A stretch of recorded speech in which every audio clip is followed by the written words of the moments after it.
Music by the You ready, Ian? Let's go. Kyle, you ready? You know it. Alright. I'm ready too. Let's do this. We've been working round the clock. We ain't got the time to stop. We've been trying to find a spot just to chill, kinda feel like it gotta be the watch. Heroes don't wear capes, despite what you heard. We just regular people that risk our life when we serve.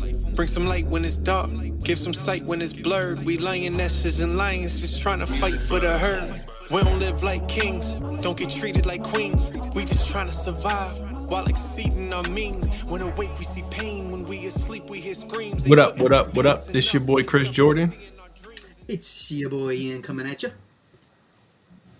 And I am Kyle. I am King Jones. Welcome to episode 10 of the Watch Booth. Oh, Ken. I'm glad we finally got that intro together. Last episode, I don't know what was going on. Yeah, I wonder who messed that one up. But 10, good milestone.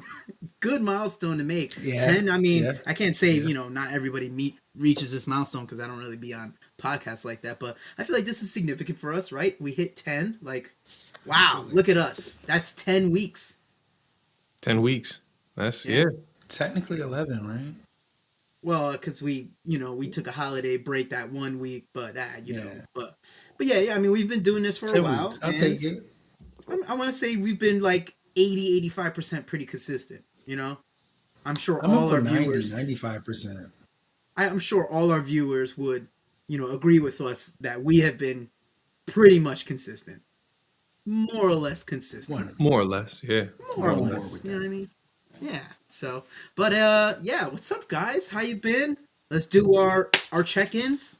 Jordan, I feel like we always start with you, Jordan, so let's just keep it through. Let's keep it consistent okay. again. So, Jordan, how you doing? What's going on? This is your weekly check-in. I'm good. I'm feeling good today.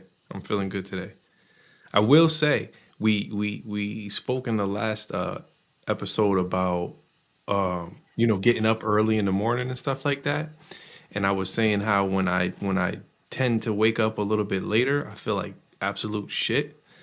And I woke up a little bit later today and I felt like absolute shit. So you're right. You're right. And it wasn't even that late. Confirmed. It was like 9:10, and I woke up and I was like, oh my God, who let me sleep this long? And it was my wife. Oh, wow. So She was being a good wife. Hold She let you on. sleep Hold on. in. Can we have a round of applause? Shout her out for letting her Jordan sleep in. shouted her out. Sleep in. Jordan shouted her out. Round of applause. Yeah. Good job. Good job. Good job, buddy. Good job. She's the real MVP. Yeah. I mean, you shouted her out probably in a horrible way, but yeah, she didn't wake you up, so let's talk about No, it. she had to. She that's had a to good go to look. work, and generally when she had to go to work, I think I've said this before, but she does social work and therapy, and she had some clients today, and generally when she goes up to the office to work, she lets me sleep. Sometimes I do. My Pretty wife, solid. I say my wife does the same thing. I feel good about that. And I mean, they probably hate us for it. Like, they leave the room and they look back. this bitch ain't shit. Not helping me with the kids and other stuff. You know what I mean? Like, lazy. yeah, right. I hope you enjoy your sleep. I hope you sleep. She goes to she thinks, Jordan, I hope you sleep too long. You feel like shit. But I feel good. I feel good. I'm not as down as I was. Something happened this week that gave me some motivation, maybe inspiration, I suppose. We talked about the TikTok videos and stuff like that. That I've been doing. One of the videos I did, the producer, the creator of the actual beat, actually reposted it on his page. But this is completely unrelated to me, but it just is affirmation, I suppose. But there's this chick up there that I've been following for a while. Her name's Haley Knox. She did a song and the song is dope. I downloaded it like as soon as I pre-saved it, the download came in. You know, I kind of do that a lot with artists, but I've been following her for a while now, like a couple since I've really been on TikTok.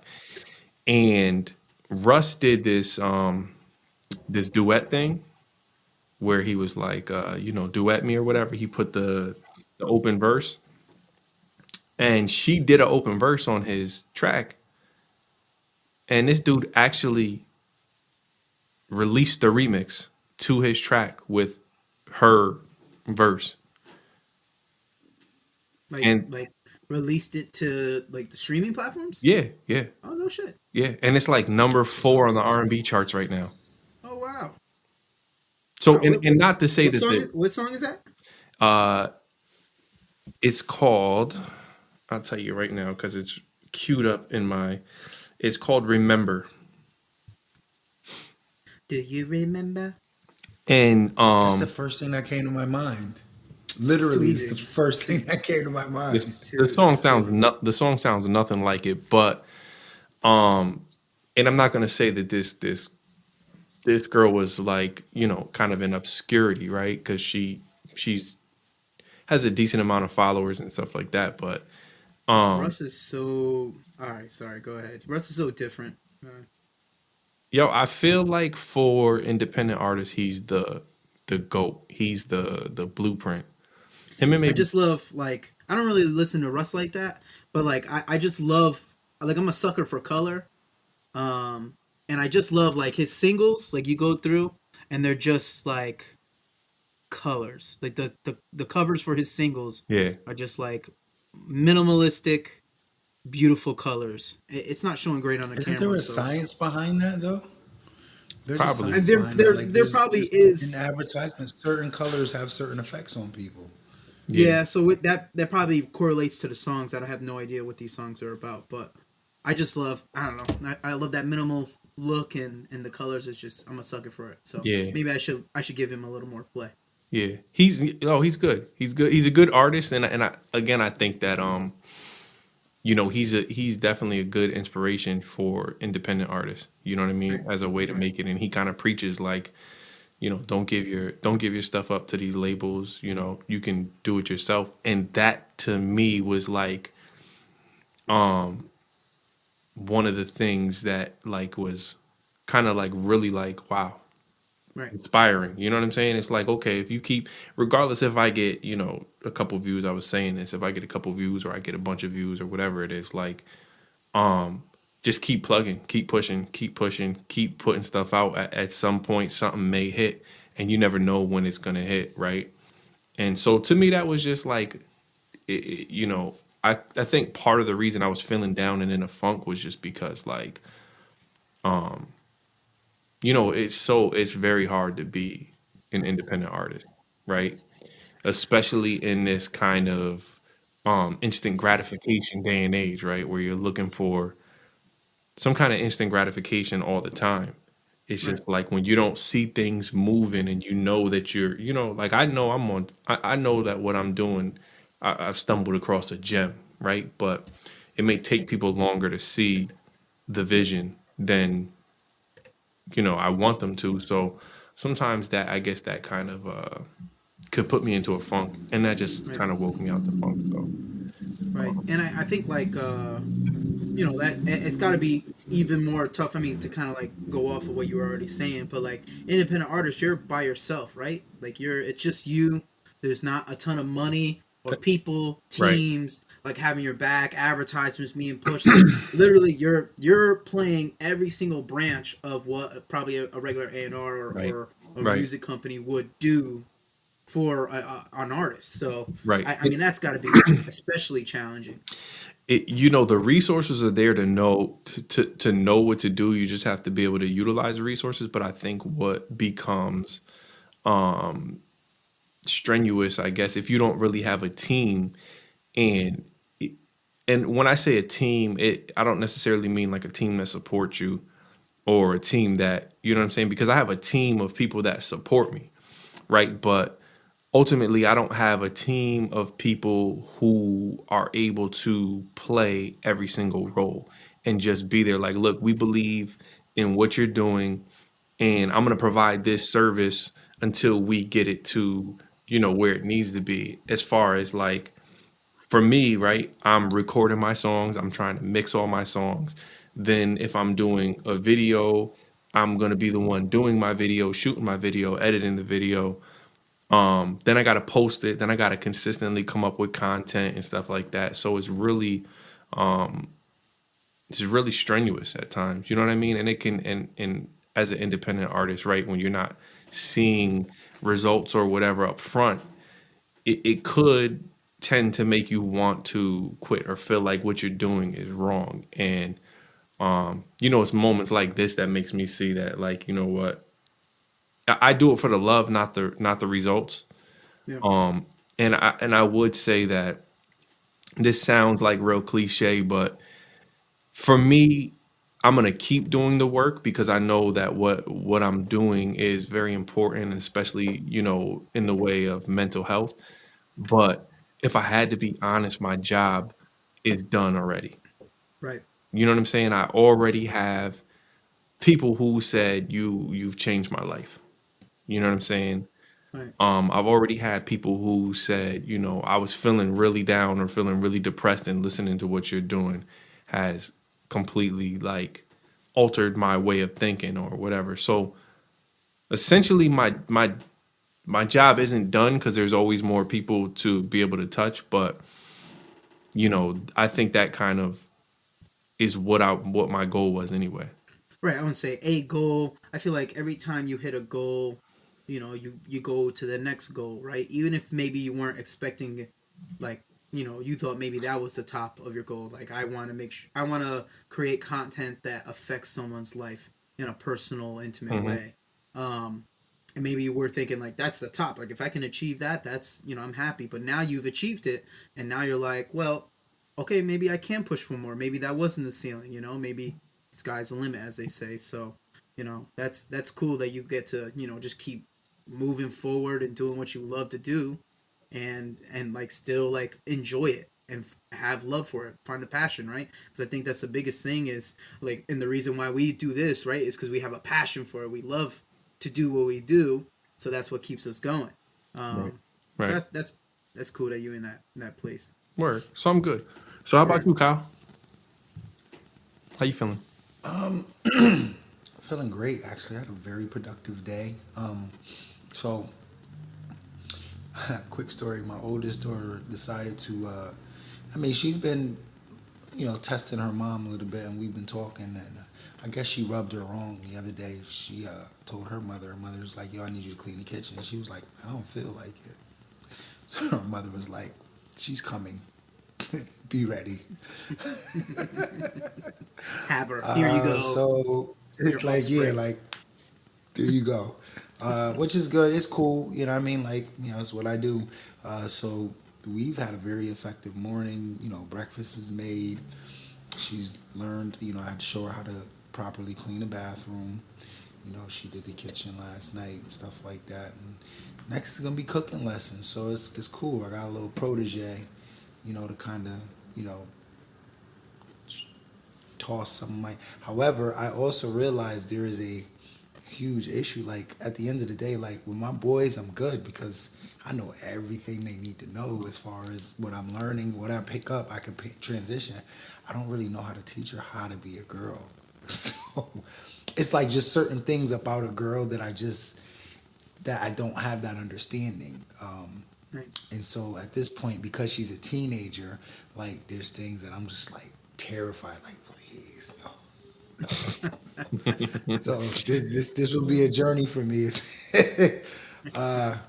Yeah, I'm looking forward to figuring it out, and obviously I'll be in communication with her mom and stuff, and she can help out in that area. But it's different. It's different. So yeah, pray for me, yo. Hmm. Yeah. So hey, listen, I have a little girl of my own, so whatever you guys experience, I kind of like just take notes You want me to myself. Like, pass it down? what do I Take gotta do? notes. Yeah. Like, Here's all chapter right. 15, Ian. Read up on it now. Well, What am I doing here? It's fun. Yeah. It's Oh, funny though because man. every kid is different, and I Right. feel like Yeah. my oldest child is not preparing me for my youngest child. You Mm. know what I'm saying? It's like I didn't. I'm not getting. I'm So you not just getting. got to take every test over. I'm Right. Like not you're getting. supposed to make Yeah. the younger child easier because I went through it with Right. you. Yeah. Me and my wife say it all No the cheat time. sheets. Me and my wife say it all the time. We say Mia, and I listen. I say Mia because she was born Mia, and I've spent the majority of her life referring to her as Mia. Mm. She has Don't forget the recently. tattoo. I have a tattoo, right? She has recently, told us that she's non-binary. She wants to be identified. She identifies as Eden, right? And so we talk about all the time how she is not preparing us at all for what it's going to be like to deal with our youngest daughter, who is very girly, who is very sassy. Mm. Right, She's because they're polar opposites at this point. polar opposites. We Right. got we got no clue. So it's just like, oh, we're just gonna be winging it when she Right. when she becomes a teenager. And But I was gonna say, I was like, oh, unless your youngest child, starts to trend more like, your I Mia, don't see it. Eden. I want I to be don't respectful. I Eden. don't yeah, I don't see it. I Yeah. don't see No. it. This child is as girly as they come. Yeah. Hey, I mean, there's got to be some enjoyment of that, though, right? It's like it's not like, like every Christmas or every birthday getting the same gift. That would be boring. That would be not fun. So at least all your Mm. children have different personalities, their different journeys and stories to Variety is the take. spice of life. Yeah. So right, it would be lame if all our kids were the same. You know what I mean? Like if they No, all Yeah. liked the color gray. Imagine their favorite color was gray. Eden's favorite Yeah, color this is would be very black. bland. Black. I mean, Oh Hey, my god. listen, I I know a lot of sound people that like like black. she's on to something. Nah, Right. it's I mean, listen, I like black. It's not my favorite color. I I didn't like get the black memo though. either, by the way, guys. Listen, Somebody should what do have you told want? me we was But you, doing black but you, today. but Listen, it's I black wear and white, black. bro. You're I you're wear you're black. in. You're in. I wear black predominantly on this podcast, and there's one particular reason, and it's a fashion choice. Black is slimming. Listen, I'm a Slimming. fat chubby I'm a fat chubby dude. So black, sometimes in my eyes Me makes me too. at least hopefully make me look a little. Yeah, Kyle, because you need it. Thank you. Same. Thank you for relating. I really needed your support there. I mean, I got you, bro. But We're in this yeah, I together. mean, I know a lot of people who like black just simply off because it's just just I don't know, like a common color. You can match it with It's a everything, universal and it's color. Yeah. dark, and it's dark. Yeah. That That's explains my that's why that's why personality. my child likes You it because it's really dark. adopted the dog. Yeah, right. I was born in it. But anyway, Ian, how you doing? I'm doing well. So like I have some things going on in the background that I don't want to like let out yet. It's like like something's happening and you don't want to put it out in the atmosphere and jinx it for something to go wrong. But I have something that's really positive that could be like I would say pretty much life changing for my family, or at least set us up to do something different or be different in the future. So, I'm I'm timid, but I'm excited. As far as like I know, last episode talking about being in a funk. Let me think. Like how did I start my day today? We were in bed for a while, and my wife, just like how you were talking about, got up before me, and I eventually got there. I warmed up, and I eventually got there. But I feel good. Was I productive? We had breakfast, and I chased the kids around today. It's I was productive. I played daddy daycare today. You I ate don't and know. burned I calories. feel like I feel like I'll say I'm That's being productive. active. Yeah, yeah. I'd say I'm productive. My wife would be like, yeah, you were just there. So thank God she's not a co-host here. So, but no, I mean I'm doing well. I'm feeling well. I feel like time is always like the benefactor for always getting better, right? Hmm. Like they say always time heals all. So like when you're in a funk, it just takes some time to get out of that funk. And I always tell myself, there will be another day. There'll be the next day. Like if I can just get to the next day, and it's weird. Like when I say it, it sounds weird because it's almost like I don't know if this is an appropriate word, but like nihilistic. Like I just need to get to the next day or I'll die. Like it's not what I'm saying, but like when I'm in a rut or I feel like I'm not doing well or I'm not in a good spot, I tell myself like this isn't the end, right? This isn't going to last forever, this feeling or funk that I'm in.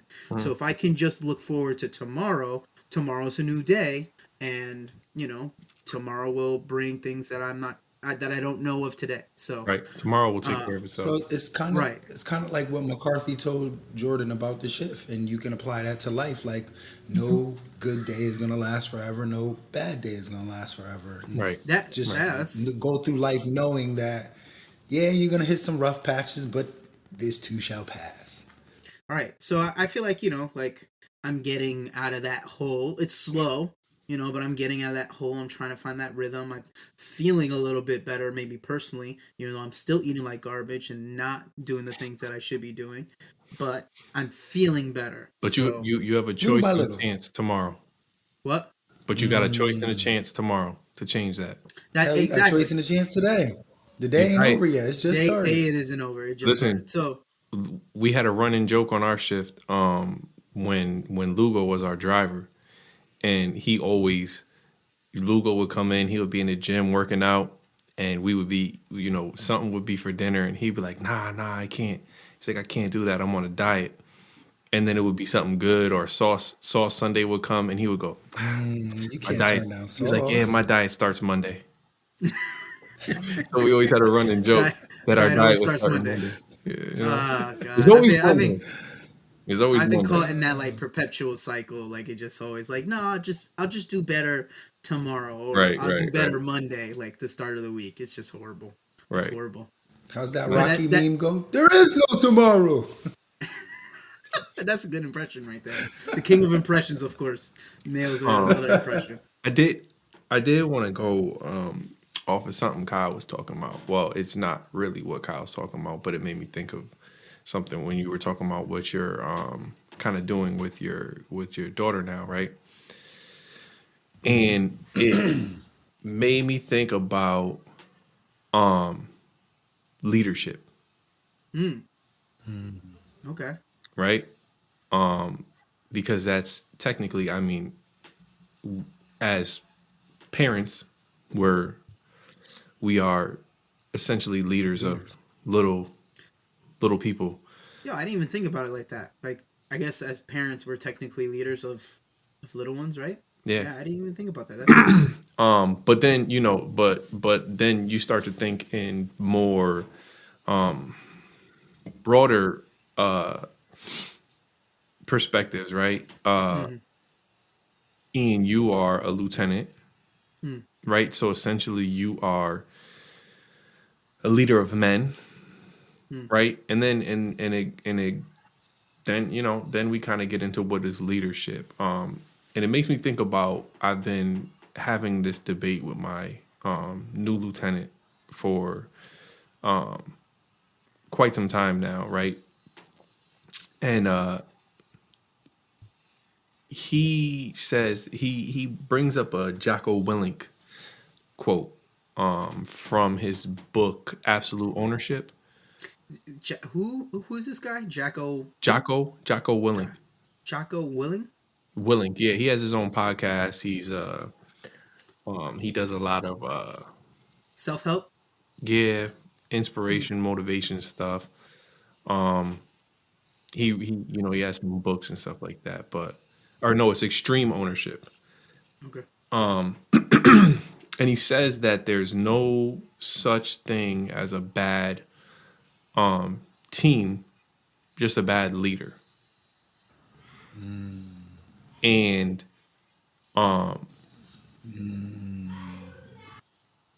so then, but when I you know, and I was arguing with him about the what he was saying anyway. Right. Before I even dove deeper into this, but I dove deeper and kind of peeped the context of what he was saying, right? And one of the things he said was, he was like, "Oh yeah, because then guys will say, guys will say, "Oh, well, I got this guy," and they make excuses, and they're like, "I got this guy who's a knucklehead, and this guy who is, he's doing this, and I can't get this out of him or whatever." And he's like, "Well, then why is he on your team, right? Why is he still on your team?" And so then that kind of debunks the theory that Neff is going off of.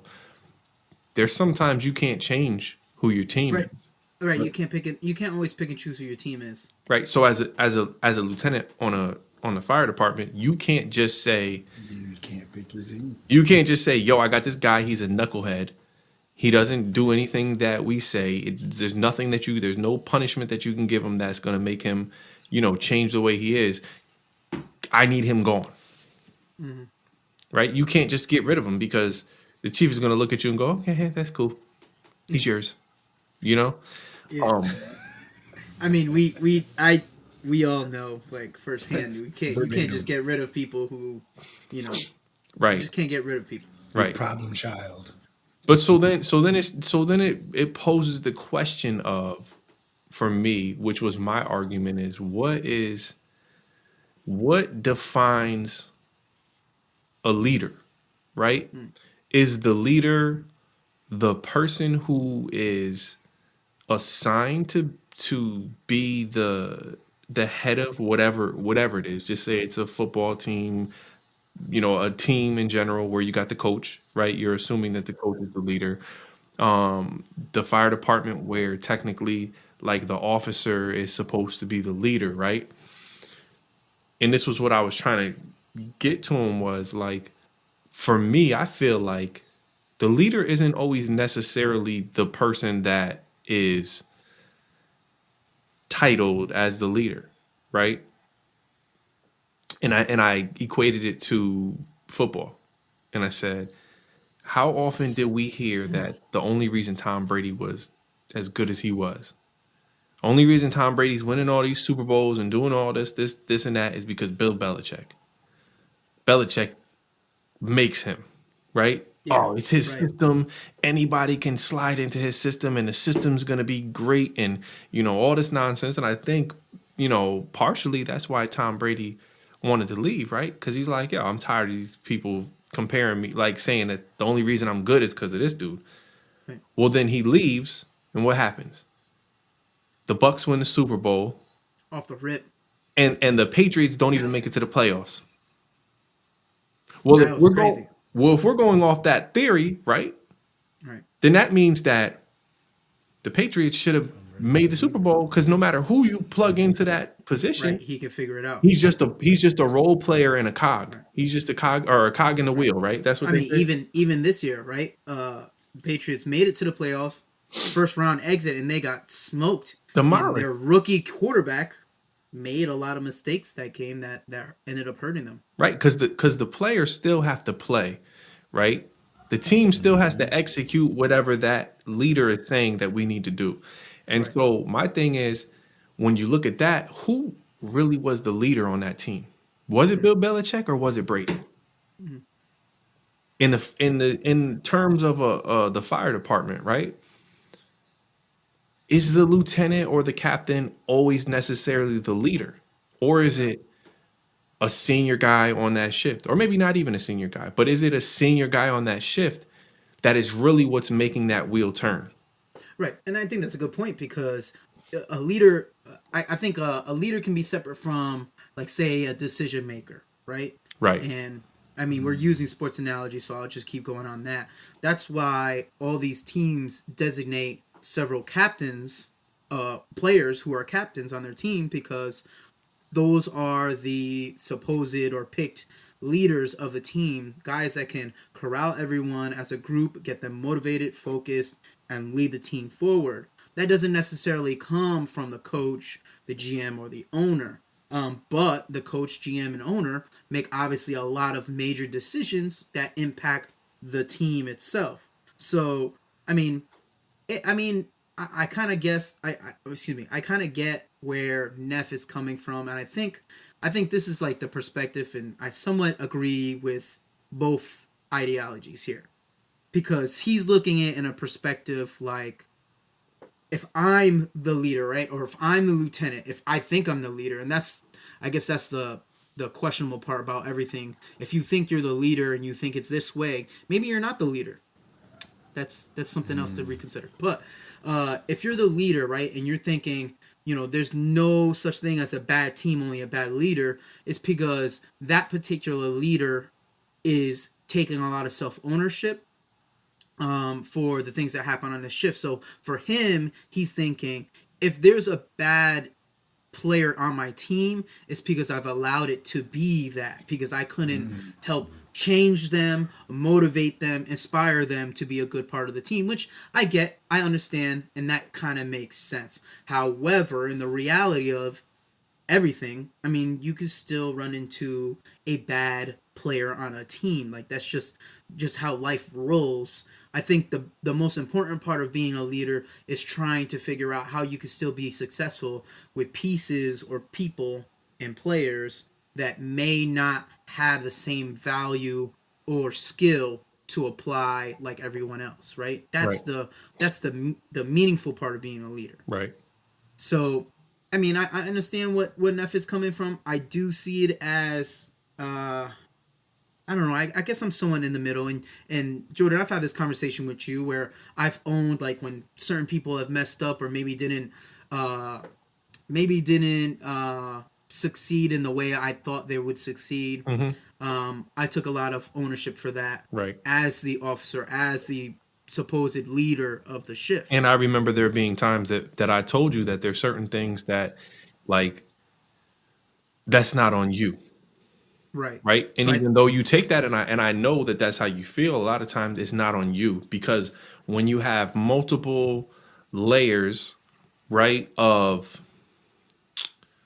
checks and balances, where, if one person is saying something to him, if another person is saying something to him, if another person is saying something to him, and it's not just you saying something to him, and they still end up going in a certain direction, right? yeah. Then Yeah. ultimately, at the end of the day, the whole extreme ownership part of this is that we're grown adults. And in most of these fields and most of these situations, whether it's sports, whether it's, military, whether it's this or whether it's that, we're all grown adults, right? And so we have the 100% responsibility to look at ourselves, take accountability for what we're doing wrong, and fix it if we feel that that's an issue. But if we don't feel that what we're doing is an issue, then there's nothing that nobody's going to say to you that's going to change you. There's nothing that nobody's going to say that's going to make you can't make me want something I don't want for myself, right? Yeah. It doesn't matter how good of a leader you are. Now, Right. if you're that type of person, for me, right, I say when I talk about all the time, when I came on the fire department, I had a phenomenal shift. I had some really senior guys and very, very respectable guys, right? For me, because of the type of person that I am, even things that I didn't necessarily want, like I didn't want to get pump qualified. I don't want to drive, but I knew what these guys would look at. You know what I'm saying? And how it would look on them. So because of that, and because of how much I respected them, I wanted to do that stuff to show, like, look, my guys are good and I'm good. Um, if you don't care about that, nobody's gonna say to change that. So, I agree with them in some respects, but I don't think it's absolute. You know what I'm saying? I don't And think that. that was the point I was gonna make. I think the problem that we have in society is everybody thinks because their opinion works for them that there's an absolute, and that's where we fall off the wagon. Like, there is no absolute. Like, both of you have a solid point, right? There is a certain extent where, as a leader, you do need to own a lot of stuff, right? But at some point, you also have to recognize, after you've done everything that you physically, humanly can possibly do, if this person isn't changing, it's because what Jordan said, that introspect isn't there. Like, if I, in my mind, feel like me not doing housework, for example, isn't a problem, you're going to be hard pressed to get me to understand why that's a problem, because I don't see it as a problem, right?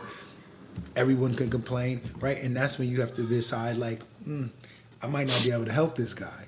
because you can't help anybody who doesn't first want to help themselves, right? At the end of the day, if I'm starving and you buy me food, am I also going to sit there and wait for you to feed me the food? Or should, at this point, now that you provided the food, I'm hungry, I need to eat, should I pick the food up and eat it, right? If that man is not willing to pick up the food to eat it, it's out of your hands. And I don't care how great of a leader you are, you can't save that man. He's going You, to starve to death. right. You could lead a horse to the water, but you can't make him drink it. You Can't know, make at him the end. drink.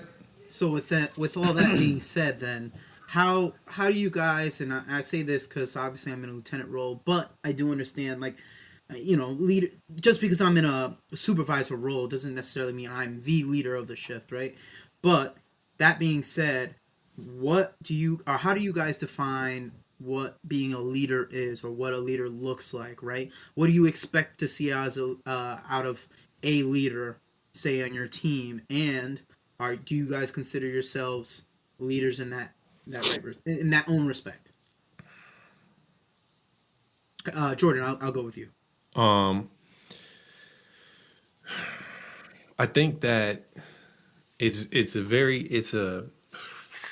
multifaceted response. Maybe I think that being a leader is one, knowing what your strengths and weaknesses are, and being able to know how to, I guess, compensate for what your weaknesses are. So I would say, like, in terms of, like, as being a company officer, and I'm not a company officer, but right, I think that if you're, say you have those guys that are on your shift that just don't really kind of comply, or don't, they kind of don't listen to what you say, then as a leader, a officer that's a leader will then pull, I feel like, will pull to the side whoever they believe on their shift is also a leader, right? Knowing that you may not be the leader of everybody, and pull that person that's on your shift that you feel like maybe is a leader or is more influential,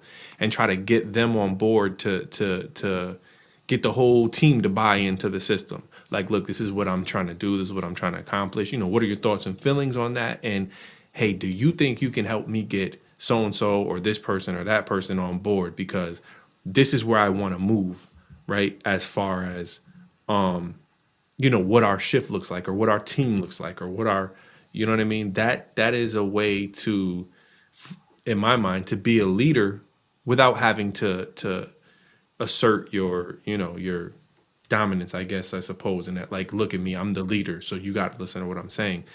You got to find other Throw ways to that get weight shit around. done. I think that for me, right, being technically, essentially, we talked about this, I'm the senior guy on my shift, the senior private on my shift. The only person on my shift who has more seniority is my captain, right? And my captain is he's he's very hands off in the approach that he looks at it like we're grown men, right? I shouldn't have to tell you what you need to do. You know what you need to do. I'm gonna back you up whenever it comes to anything that you need backing up for. But if you fuck up, and you fucked up, I'm gonna say, yo, I told him. He knows he was, but You gotta eat that, right, my but he friend. allows his people that he feels are the leaders on his shift to do things. So if you say, do I believe that I'm a leader? I think so, and I think my guys look at me as a leader. I feel like that. I also came, from a shift where I was groomed kind of for that, with Damien and Scotty. As I got to a certain time on the job, they started to say, okay, you handle that. Right. So I feel like with our job, there's tiers. In my mind, there's tiers. It should not get to your lieutenant. If there's a problem with your shift, if there's a disagreement, if there's anything, it should not get to your lieutenant. Whoever that guy is, that's the leader, the senior guy, should be able to squash that before it gets to your officer. Because then it shouldn't, because if it gets to your officer now, the officer has to implement things that maybe they don't want to, or that aren't going to be, kind of beneficial for everybody. For me, I do feel like my guys look at me as a leader. I do feel like, especially the younger guys, I know that even when there's, officers, and we've had different officers, overtime officers that say certain things or do like some training things or whatever. I do notice that they look to me and they say, okay, to see what my reaction is, right? Or to see what my thoughts are. Yo, so in this situation, what would we do? Yo, what do you think about what that person said or whatever? So I do feel like I'm a leader, and I feel like it's difficult at times Yeah. because you also have to lead by example. Right. Right. You know what I'm That's I saying? think that's probably the toughest thing is to remain consistent when you know you're either a role model or a leader. Like, Right. hey, guys, may knowingly or unknowingly look up to me and follow in my footsteps. So I know, especially in our career, I mean, you get lackadaisical, that could be your life. So we Right. know that it's very important to try to lead by example, to try to do the right thing and show people who are under us, who don't have as much time as us, that hey, this is how we do things. This is the right way to do things, and this is how we should be doing it. This is you want to be doing these things. Right. So Kyle, same question, phrase to you. How do you define leadership? Would you look for in a leader, and do you consider yourself a leader in that same respect? I agree with Jordan. I definitely believe that leaders should first and foremost lead by example. Um, but I also think that a leader needs to have humility, right, and understand. Like we talked about, being able to take accountability. One of the things I appreciate about you, even sometimes it's not even necessary. Like you'll have a moment and you'll come back and be like, "Hey, you know what? I probably didn't handle that right." Like people don't understand how far that carries, right? Because that sets a tone and an understanding of character, right? So while most cases when we had those situations, right, and you came back to us and you said, in my mind, I was like, this was probably justified because of I know the circumstances, right? But the fact that you had enough self reflection to look at yourself and be like, I probably could have handled that better. That says a lot about your character, which means you're always willing to improve. And whether the situation was as bad as you thought it was or not, you reflected on it, which means you're not in your cloud arrogant, like, I got this, I handled that right. So that's a good thing. So those are the things that I look for in a leader, and just being able to garner respect, right? As a leader, you can't lead people who don't respect you, right? And so as a leader, you have to be able to garner respect. Two ways that you garner respect is leading by example and being able to take accountability for your stuff. So I do consider myself a leader, whether I care to be or not. I find myself in position of influence, and it took me a long time to embrace it and appreciate it, but I do. And so I because like even on the job, I find myself in an awkward position because I am the least senior guy on my shift, as far as I know now, because I don't even know what my shift is. But You what are. I do You find are. is Don't Still worry. up. You are. Yeah. oh, okay, I'm You still still up. okay. Yeah. No one's beating you on that one. Yeah. When you come back, you still got to do the dishes. You still gotta do the Yeah, dishes. You yeah, still gotta that's do the cool. watch food. That's cool. Yeah. but but the point is, what I find is that even in that situation, I find myself honing my skills because I find a way to nudge people without being imposing. So, like you said, Jordan, not feeling like I got to throw my weight around or exert my force Hmm. because I'm not in that type of position and I don't want to rub people wrong. But I find another way to motivate people or to encourage people to, get where they got to get. And because I've won done the things that I expect other people to do. I've led by example. And two, learn how to humble myself. If I'm in the wrong situation, I also correct myself. I've garnered the respect to where if I pull one of my guys to the side, I'm like, hey, man, we probably got to tighten up on this. It's never any pushback. They're usually like, yeah, man, you right, Jones. All right, let's get on it. And Right. so, but more importantly, I'm also the type to go like, no, let's go do it. Not like, hey man, you got to do it. It's like, yo, let's go get this right. Let's make sure our shift looks good. Let's make sure our firehouse looks good. So yeah, absolutely, I definitely exhibit leadership qualities. Right. And it's interesting because I've worked with both of you guys. Well, maybe not so obvious to everyone else, but obviously as your lieutenant. So I mean, I guess there's like it's a couple things I look for as far as the leadership, and that's being able to inspire, motivate guys to follow in your command, follow in your role, and to accomplish a task or goal at hand. Right. I feel like a big thing is if they don't respect you or if they don't um, believe in you, that you can't succeed. The ultimate goal for us is, obviously taking care of the public. So it's always a big thing, and finding the balance with that is always I think the biggest challenge for me, because there is a there's a personal part for me that I want to be, obviously I want to say I want to be everyone's friend, but like I want to be friendly with everyone. I want people to like me. I know there's all these books that say, leaders, you don't look to be liked, right? Like that's like a thing. But I'm a human and I want people to like me. I we see each other, we get to know each other outside of just the department alone. I feel like work isn't everything for us. We truly build a family, and we get to know each other through our ourselves, our families, and so on and so forth. So it's much more than just being like, oh, I'm not your friend, I'm just your boss, Mhm. right? When it comes to leadership, you have to find that right balance. So like how you were mentioning, a couple moments maybe like I was really sharp and I had the ability to pull it back, right? And I can't say every single time it's like this, but sometimes it's intentional, right? And it's intentional in the respect that I know I have to every now and then check people and know and let them know like, oh, I have this side of me, right? I can be sharp, I can be mean, I can be a jerk if I have to, like I can be strong on top of you guys. But the reason why I often pull it back, it's because like listen, we're back to work. We still have to work together and nothing's personal, right? I'm not upset because I personally dislike you. I'm disappointed because we weren't doing what we were supposed to. We didn't meet the expectations that I know that we can meet. So it's almost like you play a little bit of mind games Mind with like your crew, and it's not intentional. I feel like there's like a bad connotation behind that, like mind games, you're trying to get over someone. It's not so much that, but it's really just trying to strike the balance of being able to show people that you can trust them but still hold them accountable for what they're supposed to do.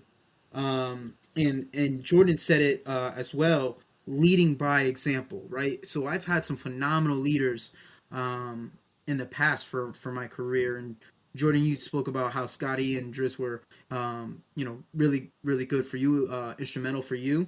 For me, I had for me one of my probably my biggest leaderships and or leaders that I look up to, at least as far on the job, is Teo. Mhm. Uh, Teo's been one of like my biggest inspirations in this job, just because the way he was able to inspire and motivate and lead his men, like it's literally that's what I was talking about with leadership. He does all those things. He embodies all those things. Everybody wants to run through a wall for that dude, and that's what I want. You know what I mean? If I were to ultimately sacrifice people liking me just for that to happen, I would do that. And I'm not saying that's what's needed, because everybody also loved Teo. Like everybody loved him. When he retired, it was like the whole department was mourning his loss. Um, One of like the biggest things that stuck out to me was when we needed to do like small house chores here and there around the firehouse. You know, we've had, and I'm sure you guys have had the same. I've had a lot of officers that will give you commands and then go to their office or go Mhm. wherever they need to go, and Yep. they disappear, and you guys are just responsible for doing anything. This dude Teo was out there doing everything he can help. So he was washing the pieces, washing the floors. Oh shit! Give me a second. Whose son is that, man? He left his hot dogs on the stove. I think my smoke detector works. Give me a second. I'm gonna do something we shouldn't be doing. Don't take the battery out. Yo, he got a pot on the Right. stove, bro. Didn't we say please? Ah, Didn't we say that in our All please right, and thank all you? right, all right. It was a candle, wow. This was definitely a pleasing thank you. This was definitely a pleasing thank you. Yo, didn't we say please and thank you, please? Don't engine leave. level, we're on scene. We're a light smoke condition in a basement, 2 wood residential. Yo. It Oh appears that man. the owner's an idiot and Left his hot dogs on the stove. he was boiling hot dogs for too You sure it long. wasn't And, boiled eggs? oh man, I shouldn't have. It's my fault. I shouldn't have lit this candle. This candle is a problem, and I should have never. I should have never lit this candle. Trying to set the Oh, ambiance. that was beautiful. I'm not gonna lie. I freaked out. You guys don't. I don't know if you guys caught my face if it's on recording, but when I turned around and looked at my candle, it was a ball of fire. My candle was on fire, and thankfully it was just contained in the glass, but it was like flames, like almost a foot outside the candle. I don't know how, but So like basically you just saved the day. yeah. So that's what I do. It's what I do. I don't wear a cape, but you know, I do a little some. You know, hey, Shave a there you couple go. things. So let me get Shameless back to what I plug, was saying. shameless I keep, plug. right, I keep it short. Right, as far as the leader, I was talking about Teo, how instrumental he was. You know, even was it we had a winter storm. This dude I think hit us up like at 5 a.m. over to PA. Hey fellas, I need you guys out there cleaning the snow. Guess who was the first one out there? Teo. Teo was the leader. Like he was the Yeah. example to be. And that's like, and I remember having this conversation because you know me, I was trying to convince him to stay, and you know I didn't want to see him go. But like you know, he was instrumental to me because it's like you know this is a dude that you want to run into burning buildings with. This is a dude that you want to clean a Right. firehouse all Right. day for. Right. And you don't. The last thing you want to do is disappoint him. Right. Yeah. And And that's I feel that was always my biggest thing was right. disappointing certain people. It was like, Right. damn, I don't want to disappoint them. What I will say about Teo was he was superhuman. Not, and I don't mean that in the superhero Right. The traditional sense. Right. traditional sense. I mean like he was so human. You know what I mean? He was not one of those people that when he made chief, it was like he's still just a dude. You know what I mean? He's still one of us. Right. That's It's like like he still rode his bike to work with He his literally van. played the best music you can think of. Yo, he still rode his bike to work with his Vans and his hat on backwards. And as soon as he came in, he said, "What's up, cuz?" You know what I'm saying? Like, you know, it just was. And he was the only chief who consistently, always went around to the firehouses. Like, and just, I remember 2 specific times, but he's done it way more. But you know, on the 3rd, we didn't have a battalion chief for a while, because Chief Wadley was out on injury, right? And so we had Teo and Chief DeVito, and they just were like both back and forth. And during the height of COVID, I think you were there. You guys were both there. He came. It was a night shift.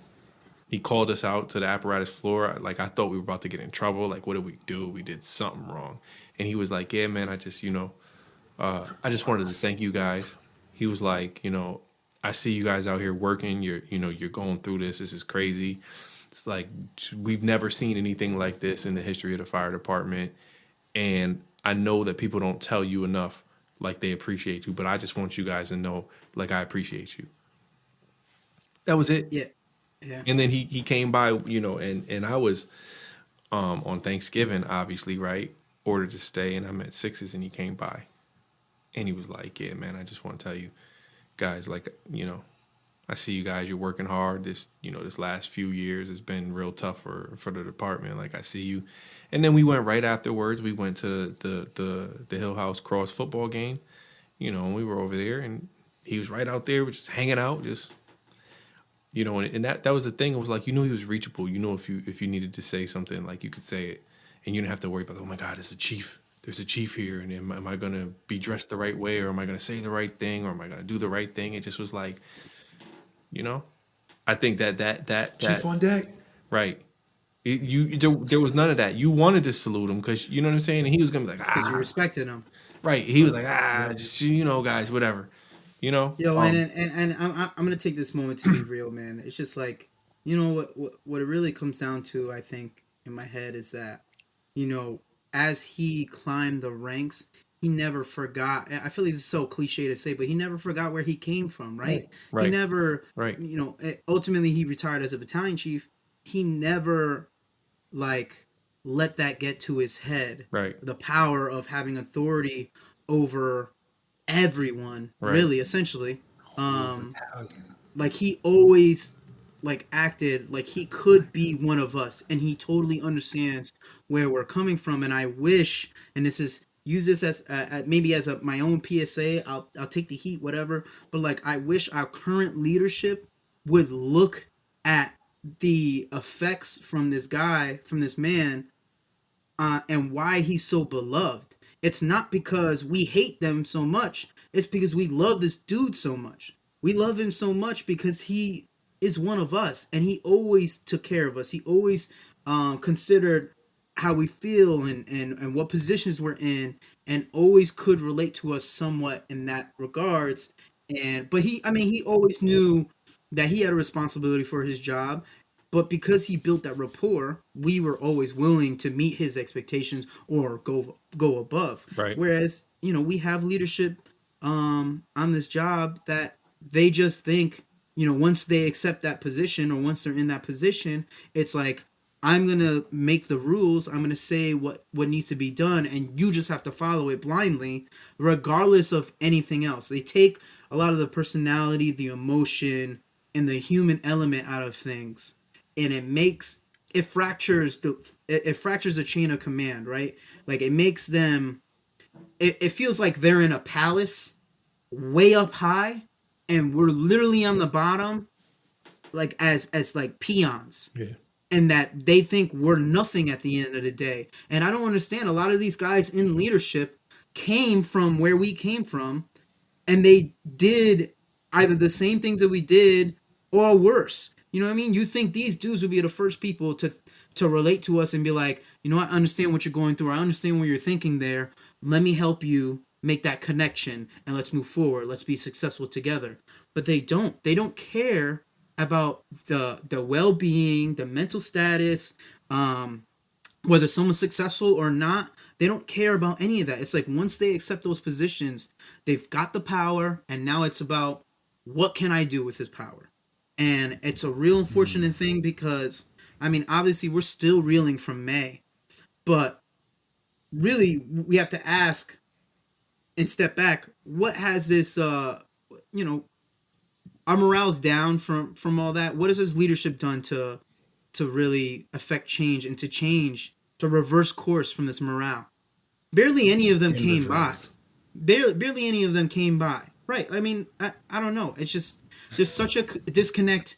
There's such a disconnect, not only emotionally but just like just traditionally. There's such a disconnect from the top to the bottom, and it's really difficult to work. And Teo, and we're talking about leadership. Teo was just the opposite of that, and it's such a grave loss for us because he was, I feel like he was like our last dying example of the OGs, you know, like of the last, he's like a last dying breed.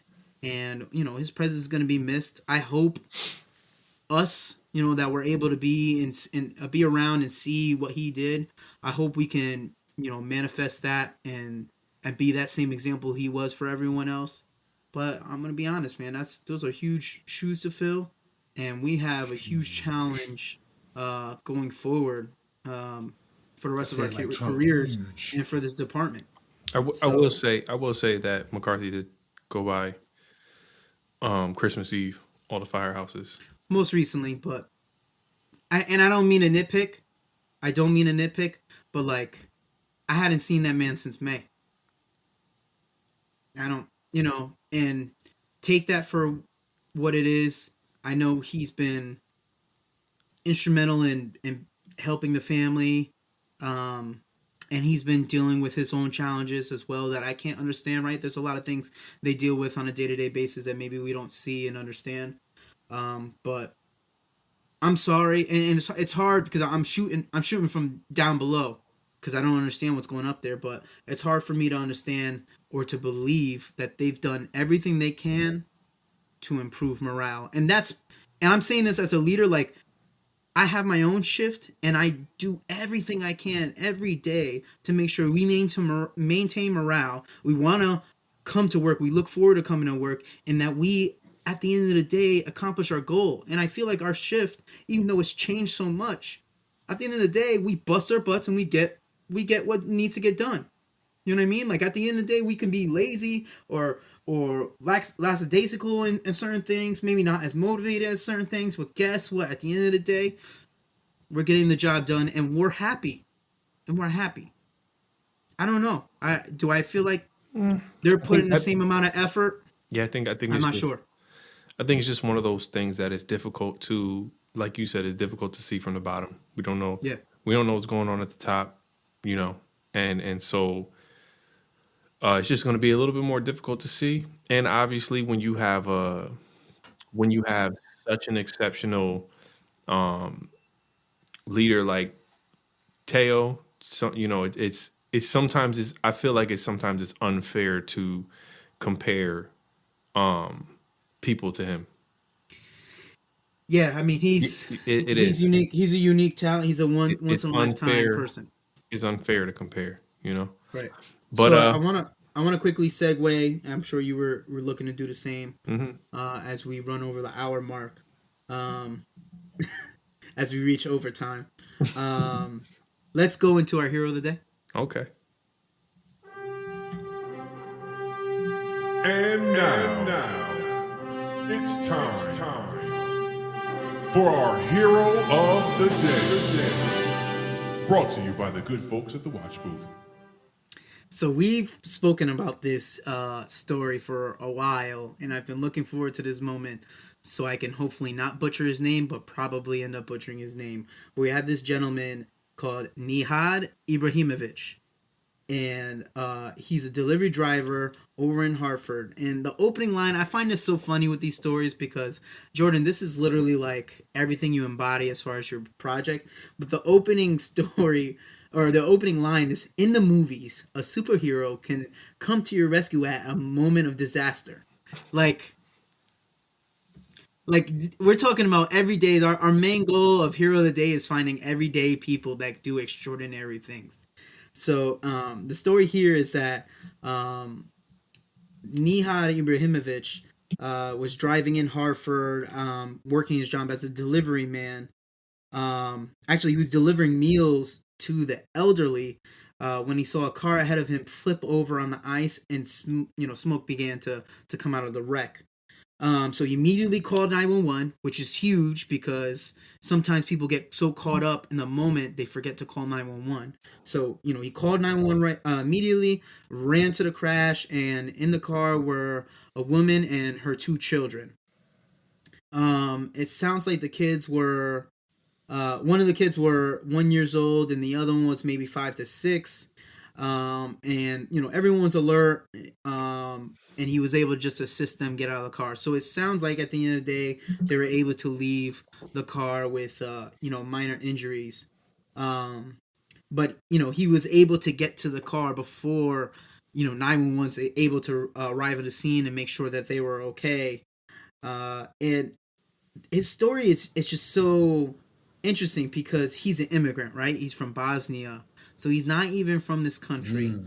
Um, and he's just he's just part of the community trying to help. He says, I just go and I see the car start to smoke, and I ran. I went to go break the window and just try to save people. Like he didn't even think; he just reacted, which is something we can relate to because most often we have to just react. We can't. There's really not too much time to think. And he goes on to talk about how scary it was. The family talks about how much of a hero they believe he is, and he doesn't see himself as that. He feels like he just was doing something that he was supposed to do. He saw someone in distress, and he went to go help them. Most heroes don't Um, think they're heroes. right? Like you can't. I feel like you can't Because write a if you better think you're a script hero, than you kind this. of like I mean, his profession is, delivering meals to the elderly, but he says that, he's seen, and this is such a funny thing to think about now, but he's seen elderly people on the ground, and he would go and help them up. A crazy concept to think of. I know. You're What? a regular People person do that? seeing an elderly person What? on the floor and being like, I can call I'm 911, not gonna call 911. or I can just help I'm this just gonna pick person them up up. as a good person in Samaritan. So, he's done that Wow. multiple times. But this is a man that's just, you know, my point was mentioning that he was an immigrant. It doesn't even matter the fact that he is an immigrant, right?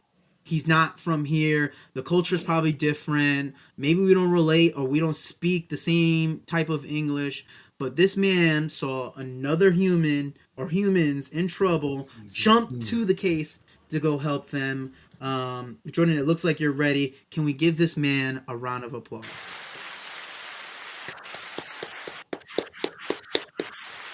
He can get a few. I'll end Applause, I'll end applause. this I'll end this.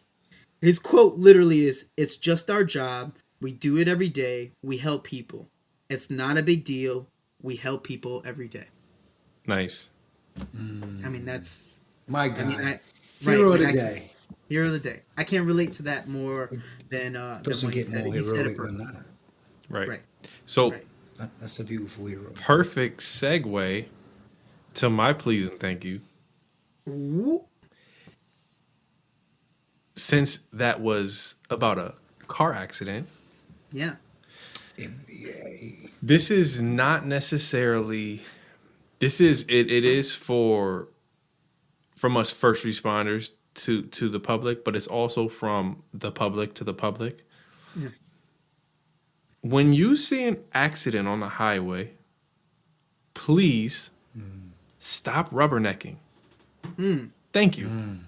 Thank you. Look forward. I can't tell you how many times being in traffic, right? When you're in traffic for 40 minutes and then you get to the accident, and then as soon as you pass the accident, traffic just starts flowing. How annoying that is. Everything is open.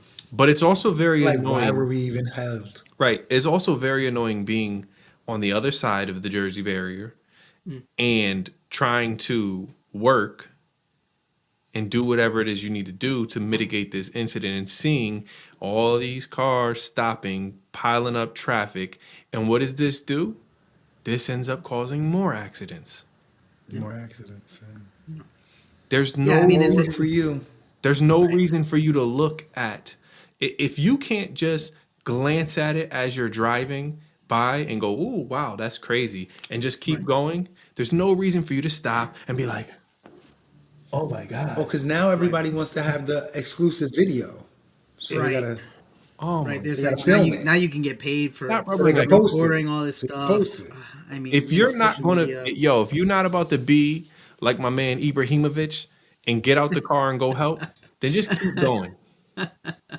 And this is not to say that, like, slow down obviously when you're coming upon emergency vehicles, but our point is, like, you can't one contribute to the scene, right? But and when we say that means like get in an accident because you're so nosy, uh or you can't slow down to a point where you're causing so much congestion with traffic that it does impact us, because it's another factor we have to take into account. Like, we always have to stage our pieces to try to protect the scene, but it's not always convenient, right? It's not always the easiest to make sure we're protected. So we always have to be have an eye out for traffic. But if regular citizens aren't paying attention either, it endangers ourselves. And I mean, an example would be like, and there's been videos out, but when a state trooper is making a normal stop, say on the side of the highway, and someone's not paying attention, and they get hit, or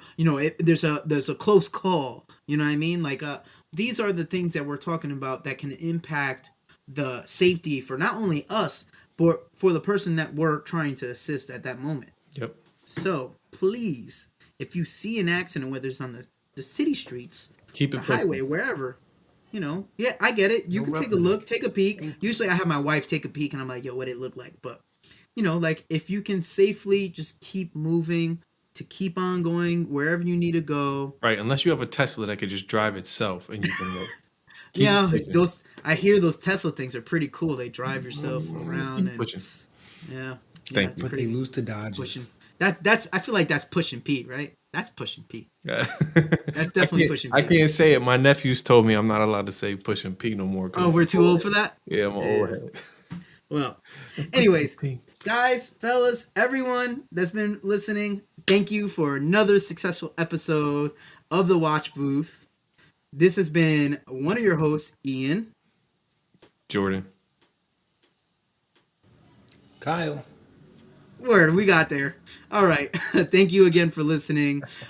Wherever you you listen to this, whether it's on podcast streaming, please download and share. If it's YouTube or any other form of media, like, subscribe, hit the bell for notifications so you can be notified as soon as we drop that new hot content, which we're going to be doing as we go. Thank you for everyone for being involved, for sticking with us for another hour and 10 minutes. I can't tell you guys how much we tried to keep it under an hour and we still failed. So thank you for sticking around. This has been the Watch Booth. Peace. Peace. Me and my dogs on the front line. Me and my dogs on the front line. Be at your door when it's crunch time. Look, we at your door when it's crunch time. Risking it all to ease your mind. This all to ease your mind. This ain't a game, this is wartime. Look, homie, this wartime, yeah.